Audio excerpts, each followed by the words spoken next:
بسم اللہ الرحمن الرحیم۔ دوستو، ظہور مہدی بہت ہی پیچیدہ مسئلہ ہے۔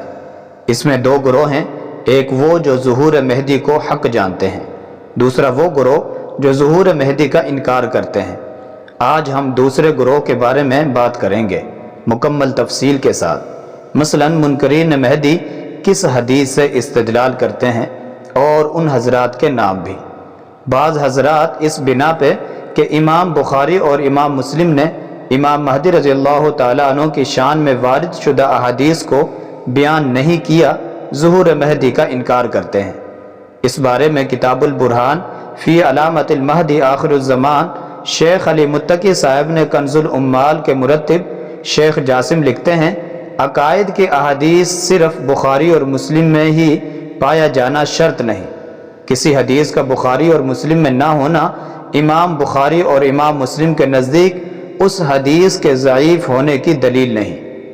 دونوں اماموں سے یہ قول کہیں بھی منقول نہیں کہ انہوں نے اپنی کتاب میں تمام صحیح احادیث کو بیان کرنے کا التزام کیا ہے، جس کی وجہ سے ہم کہہ سکیں کہ جو روایات ان دونوں نے ذکر نہیں کی وہ ان کے نزدیک ضعیف ہے۔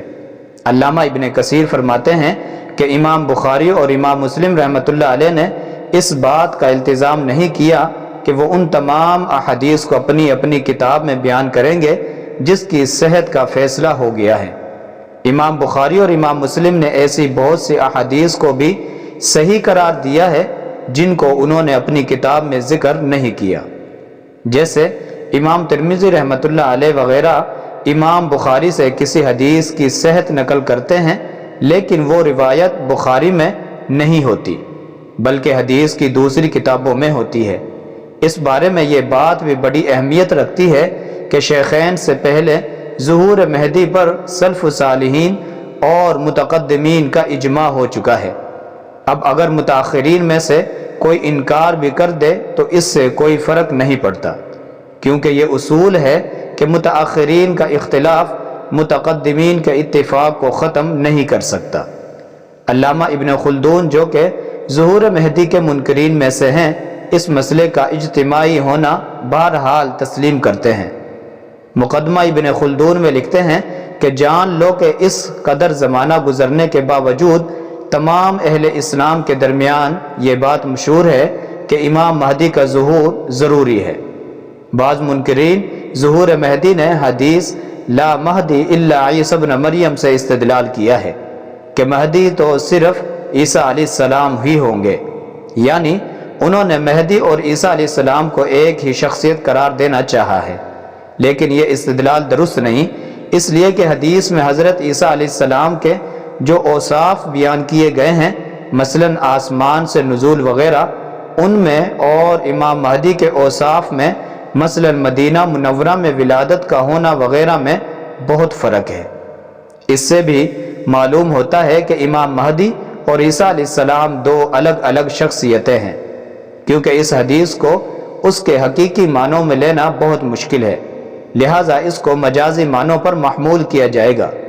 امام قرطبی رحمۃ اللہ علیہ اس حدیث کی توجیہ بیان کرتے ہوئے فرماتے ہیں، اور یہ بھی احتمال ہے کہ نبی علیہ السلام کے فرمان لا مہدی الا عیسی ابن مریم سے مراد یہ ہے کہ کامل اور معصوم مہدی صرف عیسیٰ ہی ہوں گے، اور یہ بات اس لیے درست ہے کہ امام مہدی امتی ہوں گے اور عیسیٰ علیہ السلام نبی، اور امتی الخطا والنسیان سے معصوم نہیں ہو سکتا۔ علامہ سید برزنجی رحمۃ اللہ علیہ اس حدیث کی توجیہ فرماتے ہیں کہ امام مہدی حضرت عیسیٰ علیہ السلام سے مشورہ کیے بغیر کوئی کام نہیں کریں گے۔ شیخ یوسف بن عبداللہ الوابل نے اپنی کتاب الشرط الساعہ میں منکرین امام مہدی کے نام بیان کیے ہیں، اور وہ یہ ہیں: رشید رضا مصری، محمد فرید وجدی، احمد امین، علامہ ابن خلدون، عبد الرحمن محمد عثمان، محمد عبداللہ عمان، محمد فہیم عبید، عبد الکریم خطیب، شیخ عبداللہ بن زید المحمود، سعد محمد حسن، شیخ ابراہیم بن سلیمان، مولانا مودودی صاحب۔ یہ تمام حضرات صاحب تصنیف ہے، اور ان کے علاوہ اور لوگ بھی جو ظہور مہدی کا انکار کرتے ہیں: علامہ اقبال، مولانا عبید اللہ سندھی، مولانا ابو الکلام آزاد، شیخ محمود مفتی مصر، علامہ تمنا عمادی۔ میرے محترم سامعین، اگر ویڈیو اچھی لگتی ہوں تو ویڈیو کو لائک اور شیئر لازمی کر دیں۔ اگر آپ ہمارے چینل پہ نئے ہیں تو چینل کو لازمی سبسکرائب کر لیں۔ وعلیکم السلام ورحمۃ اللہ وبرکاتہ۔